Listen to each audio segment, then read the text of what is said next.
Halo guys, morning. Jadi dari semenjak kemarin yang posting di IG itu banyak yang WA juga, banyak yang nanya juga. Thank you banget buat yang udah kasih support, yang udah doain juga, yang nanya-nanya juga. Jadi kondisinya itu sekarang gue itu udah keluar dari rumah sakit, udah di swab, hasilnya sudah negatif. Dan tetap prosedur dari COVID itu sendiri adalah kalau lu udah keluar, lu tetap harus masih isolasi mandiri 7 hari, nggak boleh dekat dengan orang rumah. Lu juga mesti tetap jaga jarak, dan terutama WC. Untuk WC nggak boleh gabung dulu sama orang di rumah, dikhawatirkan masih ada sisa-sisanya. Jadi ya prosedurnya emang seperti itu di semua RS. Nah, terus banyak yang nanya juga, kok bisa kena sih gitu ya kan, padahal lu udah jaga gini gitu. Ya memang gue udah jaga banget. Sebulan terakhir itu gue udah nggak pernah gue bareng-bareng sama teman-teman, udah gue aja terpisah sendiri paling sama bini. Kena di mana ya, mungkin dari makanan, kayaknya feeling gue sih dari makanan. Ada berapa kali gue makan itu tidak dipanasin ulang, jadi gue berasa makanan masih hangat langsung gue makan. Nah itu kayaknya kesalahan di situ.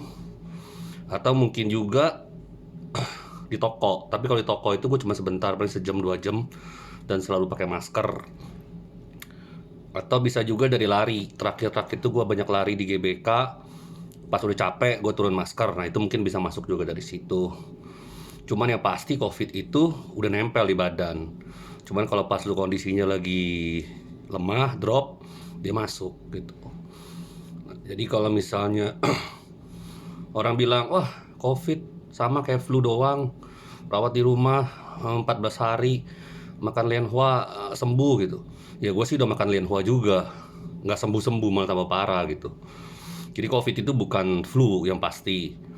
Kalau lu lihat yang orang sembuh di rumah, ya dia karena hoki aja, dapat virusnya lemah gitu. Jadi kita nggak tahu dapat virusnya, ada yang lemah, ada yang keras, ada yang virusnya mungkin udah pro gitu. Cuman yang pasti di bed samping-samping gue itu yang masuk rata-rata sesak napas, terus demam. Jadi banyak yang samping terakhir masuk itu juga dia sempat rawat di rumah 5 hari, makan lianhua, udah makan Avigan juga obat buat COVID, tapi tetap masih drop, sesak napas, demam, langsung buru-buru masuk rumah sakit. Terus ada pertanyaan lagi, oh kamarnya kenapa nggak bisa sendiri? Yang setahu gua, COVID itu bangsalnya khusus, ruangannya khusus, terisolasi, nggak boleh dibesuk, susternya juga full APD semua. Jadi nggak ada kamar sendiri sih kayaknya. Mungkin ada yang mungkinnya buat VIP, VIP mungkin ada lah. Cuman kebanyakan bangsalnya isi 4, isi 6, atau isi 8. Nah jadi lu nggak bisa pilih gitu, harus tidur rame-rame sama sebelah, batuk-batuk segala macem, berisik malam, ada yang ngigo. Jadi 14 hari itu berasa banget, lu nggak nyaman banget deh. Nah itu juga cukup merusak psikis ya gitu. Nah, kalau gua itu sakit dari tanggal 28 gua makan lianhua, nggak tambah sembuh, penciuman mulai hilang, gua udah mulai curiga nih ya kan. Gua makan KFC, gua cium kok nggak kecium apa-apa gitu. Terus besokannya lebih parah, gue iseng beli padang, itu nggak kerasa sama sekali, asinnya nggak kerasa, santannya apa semua nggak kerasa, gue cuma kerasa pedes doang, kayak makan nasi putih pedes. Udah, that's it gitu. Gue udah berasa, wah ini something wrong, ini nggak mungkin flu ini. Gue rapid 2 kali masih negatif. Kok bisa negatif? Ya karena memang rapid itu cuman hanya ngetes antibody di badan lu, jadi dia nggak bisa ngecek ada virusnya apa enggak. Kalau badan lu belum bikin antibody, ya dia nggak bisa gitu. Nah, terus akhirnya gua swab, ternyata positif. Terus gua kontak teman gua, dokter Erwin, shout out buat dokter Erwin. Dokter Erwin selama gua sakit terus ngasih bantuan, kasih tahu apa aja segala macem. Ya buat second opinion gua lumayan membantu banget. Dokter Erwin ini teman gue bareng, mantap ya dok. Nah, jadi dia kasih tahu, lo abis ini mesti gimana gimana, lo harus CT scan, harus apa, stepnya seperti ini, lo harus jaga saturasi segala macam, cek. Ya udah, kayak gue masuk. Nah waktu masuk itu masih demam biasa aja. Begitu hari ketiga itu yang gue tulis itu benar-benar parah banget gitu. Gue demam, gue pernah sakit tipes, nggak pernah demam 38,7 bisa bikin badan bergetar semua. Badan lu geter. Gue sempat shock juga gitu, maksudnya kok bisa sampai kayak begini. Dimasukin obat panas yang infus itu Tromol apa gitu, cuman turun jadi 37,5. Biasanya kan harusnya adem. Susternya nanya gini, "Pak, udah keringetan belum biar panasnya keluar?" Boro-boro keringetan, gue masih menggigil setengah mati gitu. Jadi ya untung pas tanggal 7 itu rembukan, ya udah gue coba Acterma itu gue baca-baca banyak dipakai di Itali dan katanya bagus gitu. Gue coba, abis masuk Acterma besoknya langsung rebound, udah nggak demam nggak apa, ya udah sehat langsung gitu loh. Panasnya langsung stabil, malamnya udah nggak demam-demam lagi. Nah tanggal 12 tuh kan yang gue tulis gue CT scan. Nah CT scan atau flek itu naik, tadi 2 cm jadi 4 cm. Jadi ya itu dia, COVID bukan flu gitu.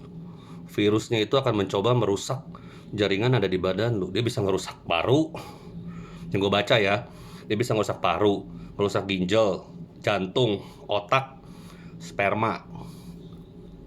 Makanya 5 hari pertama itu selalu di EKG. Jadi gue juga bingung, gue gak sakit jantung, kenapa mesti di EKG gitu. Terus susternya bilang gini, "Oh aman pak, nggak ada bekas serangan." Gue bingung, serangan jantung, gue nggak ada sakit jantung gitu. Cuman ternyata bisa gitu, COVID itu bisa menyerang ke jantung. Makanya dokternya 3, dikasih dokter paru, internis sama dokter jantung buat ngawasin progres kita 7 hari pertama itu. Jadi ya untung syukur gue termasuk yang tidak sesak napas. Nah bed sebelah gue itu kan satu kamar 4 bed. Nah itu 4 bed itu yang 3 itu semua sesak napas. Masuk dengan kondisi sesak napas, saturasinya juga kacau balau. Saturasi gue untung bagus terus, 98, 99, 98, 100 gitu, dan tidak ada sesak. Jadi ya parno, kalau menurut gue parno nggak perlu. Tapi kalau untuk waspada harus. COVID ini kalau menurut teman gue dokter itu kayak undian, kita nggak tahu siapa yang kena. Bisa kita, bisa orang-orang lain gitu. Dan kita nggak bisa milih kenanya itu mau yang COVID ringan atau COVID yang keras, nggak bisa, kita nggak bisa pilih gitu. Kalau bisa pilih ya enakan kena duluan kan, kena duluan dapat COVID yang paling ringan, habis itu lu udah selesai kayak gua sekarang gini, tinggal nunggu dapat hadiahnya aja, antibody COVID gitu ya. Kalau gue baca ya sebulan ini tubuh gua akan membentuk antibody COVID khusus COVID gitu. Jadi ya kemungkinan untuk kena lagi katanya kecil banget gitu. Ya jadi kurang lebih seperti itu. Thank you buat teman-teman yang udah pada WA. Ya gue bikin ini buat sharing karena ternyata banyak teman-teman gue udah kena juga. Oh si Anu kena, si Anu kena. Cuman mereka kan mungkin malu atau gimana, nggak berani sharing gitu. Kalau gue sih gue sharing aja gitu. What happen gue sharing, gue kasih tahu ini something yang kita mesti hadapin sama-sama. Bisa siapa aja yang kena gitu. Dan yang pasti menurut susternya sih cowok lebih banyak kena. Jadi kayak di rumah sakit gue itu 14 bed, untuk bed cewek itu cuma 4, yang 10 itu cowok. Jadi memang katanya pasien cowok lebih banyak yang kena.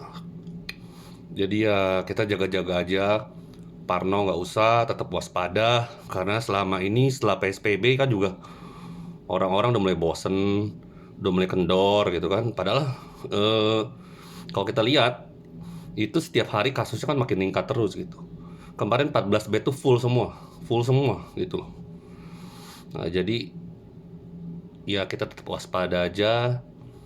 Ya semoga pandemi cepat selesai, vaksinnya juga udah ada. Ya jadi stay safe guys. Itu aja dari gua. Thank you ya.